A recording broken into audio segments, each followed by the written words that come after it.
My name is Amanda Parker. I'm married to an amazing man named Mark, and we have a little girl, Lily, who's the light of our lives. But back when I was 18, things weren't so picture perfect. I had just graduated high school, and it should have been one of the happiest days of my life. Instead, that day ended up being the moment everything fell apart with my stepmom, Sandra, and my brother, Ian. It was right after the graduation ceremony. I was still wearing my cap and gown when Sandra pulled me aside with that fake, tight smile she always had when she was about to deliver bad news. "Amanda," she said, almost sweetly, "I need you to know that the college fund your dad left behind won't be yours after all." Just like that. No explanation, no empathy. Just dropped it like it was no big deal. I froze, staring at her, trying to process. "What do you mean?" I asked. My dad had told me about that fund himself. He'd set it up for me when I was a kid. Sandra didn't even flinch. She just shrugged like she was discussing the weather. "Well, Ian and I talked about it, and we think it would be better if the money went towards something more practical. Ian has a plan for it, and honestly, Amanda, you've always been more of a dreamer. College might not be the best fit for you."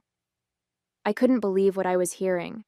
Ian had always been the golden child, and Sandra treated him like he could do no wrong, but this was next level. "That money was for me. Dad wanted me to go to college," I said, my voice shaking. Ian came over, clearly eavesdropping, and of course he chimed in. "Amanda, calm down. You know I'll make good use of it. I'm planning to invest it, start a business. Dad would have wanted us to be smart about it. Besides, you can just take out loans like everyone else if college means that much to you." He said it so casually, like I should just roll over and accept it. My hands were trembling, and my heart was pounding in my chest. "You can't just take what's mine. That's stealing," I yelled. Sandra looked around, clearly embarrassed that I was making a scene, and hissed, "Lower your voice, Amanda. This is family business, and you're being dramatic." I wanted to scream, but instead, I just walked away. The whole graduation day turned into a blur after that. I remember sitting in my room that night, staring at the ceiling, wondering how everything had gone so wrong. My dad had passed away the year before, and he'd always been my rock. Without him, I felt like Sandra and Ian had all the power, and I was completely alone. The next day, I tried to bring it up again, hoping Sandra might reconsider. She just rolled her eyes and said, "Amanda, you're an adult now. It's time to grow up and figure things out for yourself. That money is being used for the family, which includes Ian." When I told Mark about it later, he was my boyfriend at the time, he was furious. "They can't do that to you. That fund was meant for your future." But legally, I didn't know what I could do. The account was in Sandra's name, and without my dad, I had no one to fight for me. Mark offered to help me figure it out, but I told him to let it go. I didn't want to fight a losing battle and make things even worse. So I let it go, or at least I pretended to. Deep down, I made a promise to myself. I'd prove them wrong. I'd show them I could succeed without their help. The next few years were tough, to say the least. I worked multiple part-time jobs just to scrape by while taking classes at a community college. I couldn't afford to go to a 4-year university right away, but I was determined to finish my degree, even if it took twice as long. Meanwhile, Ian was living it up. He'd started some business that was really just a fancy way of saying he was blowing through the money. Sandra bragged about him constantly, saying things like, "Your brother is so ambitious. You should learn from him." It made me sick. Mark stuck by me through all of it. He encouraged me to keep going even when I felt like giving up. By the time I transferred to a university, we were engaged. I remember Sandra's reaction when she found out. "Are you sure you're ready for marriage, Amanda? It's a big responsibility, and you're still figuring out your life." She said it with that same condescending tone she always used, as if I was some clueless kid. Ian, of course, chimed in with, "Yeah, maybe you should focus on your career, if you can even call it that." I wanted to snap back, but I just smiled and said, "Don't worry about me. I'm doing just fine." Those years in university were some of the hardest of my life. I was constantly juggling work, classes, and trying to keep my head above water. Most days, I barely had time to eat a proper meal. I worked evenings at a coffee shop and weekends at a bookstore, and in between shifts, I crammed in studying wherever I could. It felt like I was living on autopilot, just grinding day after day. There were nights I'd cry in frustration, wondering if it was even worth it. But every time I thought about quitting, I'd hear my dad's voice in my head, reminding me why I started in the first place. That fund might have been stolen from me, but they couldn't take away my determination. It wasn't just the financial strain that made it hard, it was the emotional weight of feeling completely unsupported by my own family. Sandra and Ian never checked in on me, not once. In fact, they acted like I didn't exist. Sandra was still throwing her little house parties, bragging about Ian and his big plans, while I was eating instant noodles and scraping together rent. I'll never forget the time I ran into Ian at the grocery store. He was picking up expensive steaks, and I had a basket with canned soup and some store-brand bread. He looked at me, smirked, and said, "Still doing that whole struggling student thing, huh? You could have had it easier if you just played your cards right." I didn't respond. I couldn't trust myself to speak without blowing up. By my second year, things started to shift a little. I managed to land a paid internship with a local marketing firm, which felt like a lifeline. The pay wasn't much, but it was enough to let me cut back on one of my part-time jobs. Plus, it gave me real-world experience, and for the first time, I started to feel like I was building something for my future. But even then, it wasn't easy. My days were a blur of early morning classes, afternoons at the internship, and nights spent studying or working shifts at the coffee shop. My social life was non-existent, and I was constantly exhausted. One of the lowest points came when my laptop died a week before finals. I didn't have the money to replace it, so I borrowed an old one from a friend.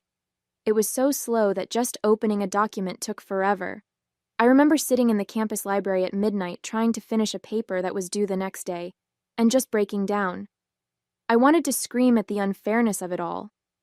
But then I thought about Sandra and Ian, how they'd probably laugh if they saw me struggling, and that gave me the push I needed to keep going. I wasn't going to let them win. It wasn't just the lack of support from Sandra and Ian. It was the way they'd go out of their way to humiliate me, especially in front of others. There was one Thanksgiving dinner I'll never forget. I had just started college.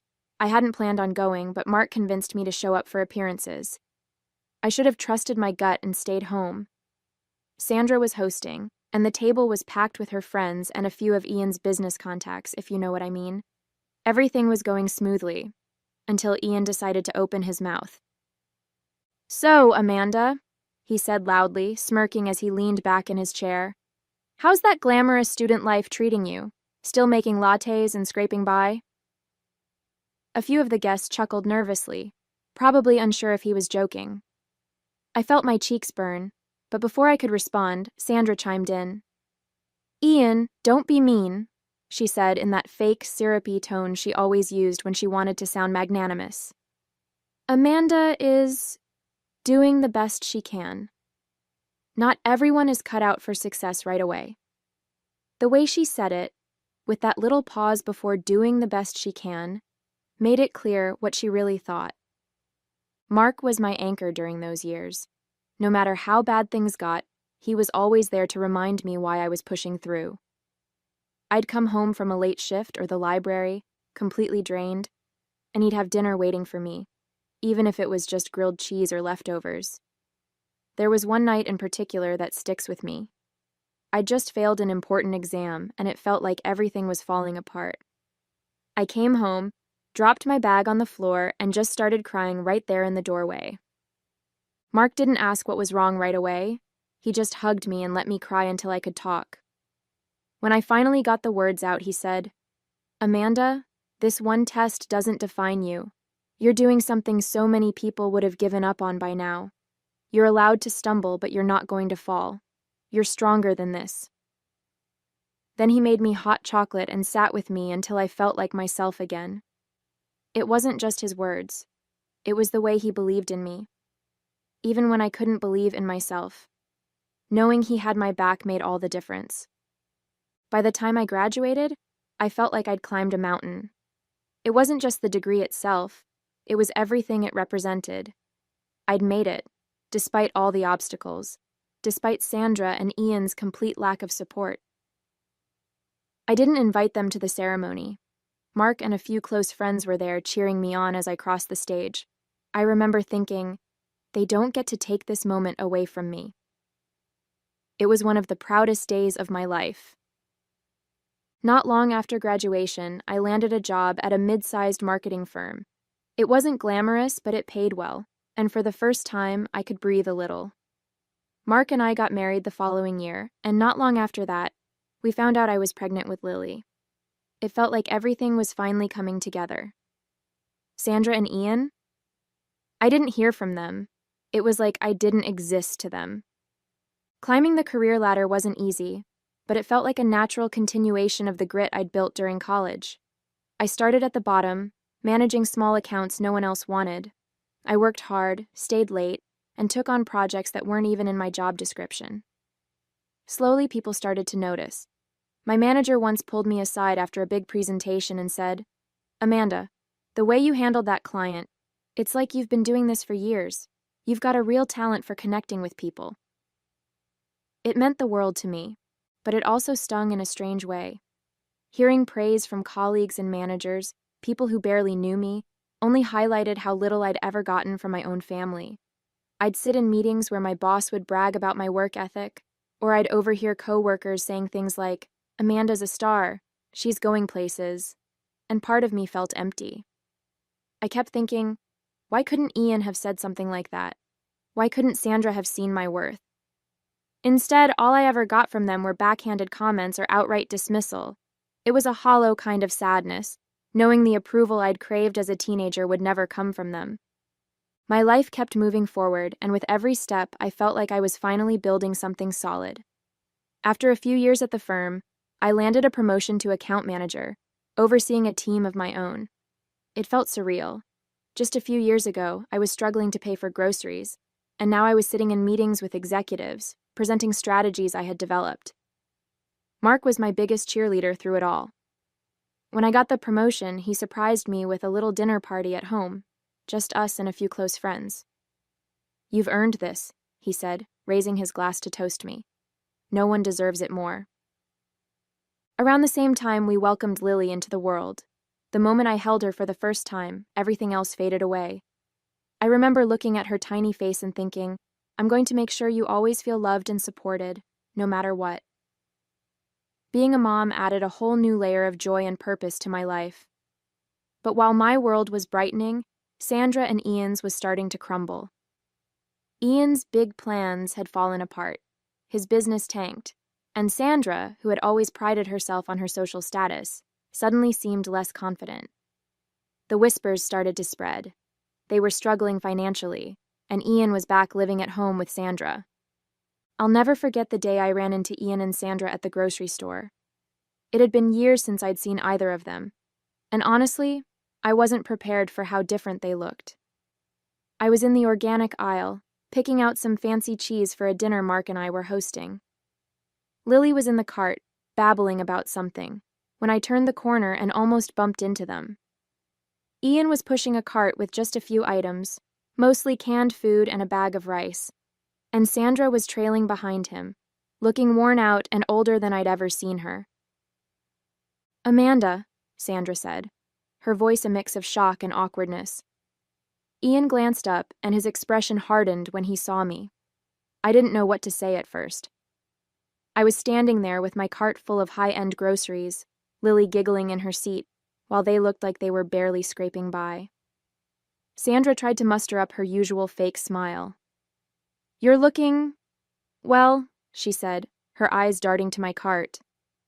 Ian just grunted, clearly too proud to say anything.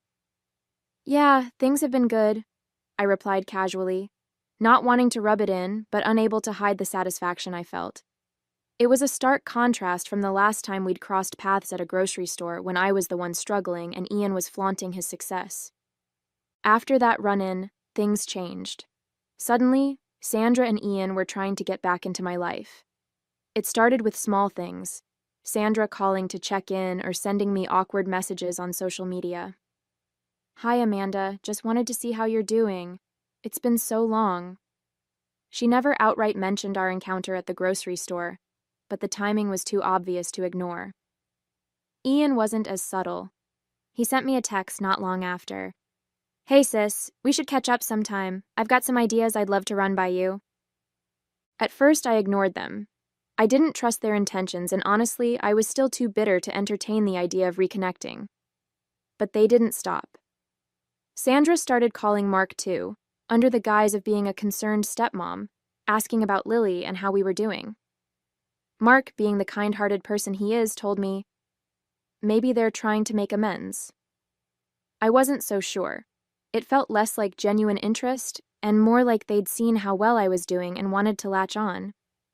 Part of me wanted to confront them outright, but another part of me was curious to see how far they'd take it. It was a quiet Saturday afternoon when I pulled into the driveway and saw Ian and Sandra standing in front of my house. At first, I thought I was imagining things. They looked out of place, like characters in the wrong scene of a movie. Sandra was clutching her purse tightly, her face tense, while Ian stood with his hands in his pockets, looking everywhere but at me. Mark and Lily were at the zoo with his parents, so it was just me. I couldn't go with them because I had to finish some things at the office for an important meeting that I was going to have on Monday. I sighed, already bracing myself for whatever this was. As I stepped out of the car, Sandra's face lit up with that overly rehearsed smile I knew too well. Amanda? What a coincidence, she said, as if they hadn't been waiting there on purpose. Ian gave me a stiff nod, still avoiding eye contact. What are you doing here? I asked bluntly, not in the mood for pleasantries. Sandra waved a hand dismissively, like my question didn't matter. Oh, we just thought we'd drop by to catch up. It's been too long, don't you think? I stayed quiet. Sandra plastered on her rehearsed smile, the one she used to soften bad news or manipulate people into doing what she wanted. Amanda, sweetheart, we've been thinking about how proud your dad would be of you. You've done so well for yourself. Look at this beautiful house. You've really built something amazing. I stayed silent, my arms crossed. I wasn't falling for her flattery. After a moment of awkward silence, Ian cleared his throat and finally looked at me. Yeah, what Sandra is saying is, we've hit a bit of a rough patch. Things haven't been easy, you know. Rough patch? I asked, narrowing my eyes. What does that mean exactly? Sandra looked at Ian as if he had jumped into it too fast. Oh, it's nothing too serious. Just some financial hiccups. Ian's business didn't quite work out the way we hoped, and, well, I've had some medical bills come up recently. We're just, how do I put this? A little strapped for cash at the moment. And, I pressed, already sensing where this was going. Ian shifted uncomfortably. And we thought maybe you could help us out. You know, just a little something to help us get back on our feet. Help you out? I repeated, incredulous. You're asking me for money? Sandra gave an exaggerated sigh, her fake smile dropping. Amanda, you make it sound so harsh. It's not like we're asking for charity. Just a loan. You're doing so well, and it's clear you can afford it. We wouldn't even be asking if it wasn't really necessary. Necessary? I echoed, feeling the heat rising in my chest. You mean like how it was necessary to steal my college fund? Or to tell me I'd never amount to anything? Is this one of those necessities? Ian's jaw tightened. That's not fair, Amanda. We did what we thought was best at the time. I let out a sharp laugh. Best for who, Ian? For you? For Sandra? Certainly not for me. Sandra put a hand to her chest like I'd slapped her. Amanda, that's ancient history. Can't we just move past that? We're here now trying to make amends. Doesn't family mean anything to you? Family, I shot back, my voice rising. You mean the same family that left me to fend for myself? That made fun of me for struggling through college? That never lifted a finger to help me? You've got some nerve showing up here and throwing the word family around. Ian's face turned red, and his calm facade started to crack. You're not being reasonable. You've got everything now. A house, a husband, a great job. We're just asking for a little help. You owe us that much. Owe you? I snapped. I owe you nothing. Everything I have, I built on my own, with no thanks to either of you, and now you think you can just waltz in here and guilt me into giving you money? Not a chance. Sandra's mask of politeness finally slipped. I can't believe this, she hissed. After everything we've done for you? Done for me? I interrupted, laughing bitterly. What exactly have you done for me? Besides making my life harder at every turn? Ian lost his temper completely. You're a selfish, ungrateful brat. We gave you a roof over your head, and this is how you repay us? I stared at them, stunned by their audacity.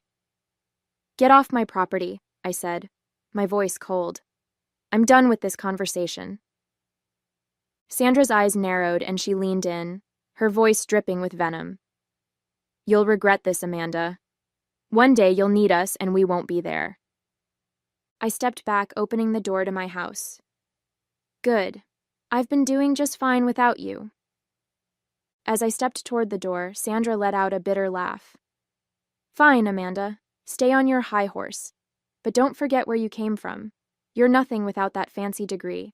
And we're the ones who made sure you had a roof over your head to even get that far. You should be thanking us. Ian chimed in, his voice dripping with spite. You think you're so much better than us now, don't you? With your perfect little family and your nice house. Don't get too comfortable, Amanda. Life has a way of knocking people like you down a peg. I stopped in my tracks, turning to face them one last time. You're right. Life does have a way of knocking people down. You should know. You're living proof. With that, I stepped inside, closing the door firmly behind me. Even from inside, I could hear Sandra muttering angrily as they walked away. Ungrateful. After everything we've done for her, she'll come crawling back one day. But as their voices faded, all I felt was relief. For the first time in years, I truly understood the power of closing a door, literally and figuratively, and this one, I knew, would stay closed. About a year later, Mark and I took Lily to an amusement park. It was a beautiful day. Blue skies, laughter everywhere, and the smell of popcorn in the air. Lily was ecstatic, pointing at every ride and begging to go on the roller coasters. We were making our way toward the food stalls when I saw him. Ian. He was coming out of a public restroom, wearing a faded park uniform and holding a mop and bucket. For a moment, he didn't see us. His head was down, and he looked exhausted, his shoulders slumped. But then, as we got closer, he glanced up and froze. Our eyes met, and in that instant, I could see the recognition, and the shame, on his face. Before I could say anything, he turned on his heel and walked away, pushing the mop bucket in front of him as fast as he could. His posture was stiff, like he was trying to hold on to some shred of pride. I just stood there, watching him disappear into the crowd. Mark noticed my pause and looked at me. Everything okay? He asked. I nodded slowly, forcing a smile for Lily's sake. Yeah, let's go find that cotton candy stand. As we left the park that day, I couldn't stop thinking about Ian.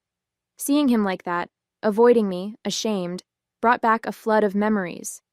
The insults, the dismissive comments, the years of being treated like I was less than nothing, and Sandra, always there to back him up, to twist the knife a little deeper. For so long, I'd carried the weight of their words, letting them make me feel small. But now it felt different. I looked at Mark, holding Lily's hand as she chattered about her favorite rides, and I smiled. This was my life now. A loving husband, a bright, beautiful daughter, a career I'd worked so hard to build. Everything I'd achieved, I'd done without them. And the best part? I didn't need their validation anymore. They'd spent years trying to tear me down, but here I was, happy, successful, and surrounded by people who truly loved me. I thought about how Sandra and Ian's lives had unraveled, and for a moment, I felt a flicker of pity.